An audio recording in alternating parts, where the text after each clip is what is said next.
ఎంత worst journey అంటే నా లైఫ్‌లో అంత వరస్ట్ జర్నీ అయిపోయింది ఇది. ఇలాంటి ట్రావెల్స్‌లో ఎప్పుడు ట్రావెల్ చేయకూడదు. ఎందుకంటే రావడమే 1 అవర్ లేట్ వచ్చిందా, నా దరిద్రం ఏంటి అంటే ఈసారి వచ్చేటప్పుడు, వెళ్ళేటప్పుడు సేమ్ ట్రావెల్స్ బుక్ చేసుకున్నా. వచ్చేటప్పుడు ఎలా అయితే ఫేస్ చేశానో లేట్, అదే ఇప్పుడు డబుల్ ఫేస్ చేస్తున్నాననమాట. సో, 7:30కి రావాల్సింది 8:30కి వచ్చిందని చెప్పినాను కదా లాస్ట్ వీడియోలో.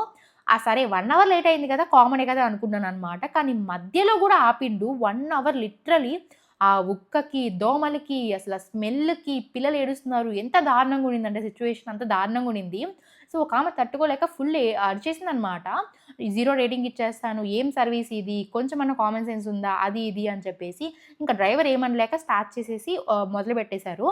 అండ్ మళ్ళా కొంచెం దూరం వెళ్ళిన తర్వాత మళ్ళా ఆపారనమాట. అదేంది డీజిల్ కొట్టించుకోవడానికి అని చెప్పి ఆపారు. లిటిల్ 20 మినిట్స్ అక్కడ బేరాలాడుతున్నారేంటి అని చెప్పేసి మళ్ళా మొదలుపెట్టేసుకునిందనమాట. సో, ఇంక వెంటనే స్టార్ట్ చేసేసారు. లిటరల్లీ నేను 3:30కి పడుకున్నాను. 5:30 కల్లా దింపేసింది. అసలు నిద్రే లేదనమాట. అంత దారుణంగా అయిపోయింది జర్నీ అయితే. ఇలాంటి బస్సులు పట్టుకొని ఎందుకు నడుపుతారో నాకైతే అర్థం కాదు. మీకు కూడా ఇలా ఎప్పుడైనా ఎక్స్‌పీరియన్స్ అయిందా? కామెంట్ చేసేయండి. Thank you for watching. Subscribe. Bye.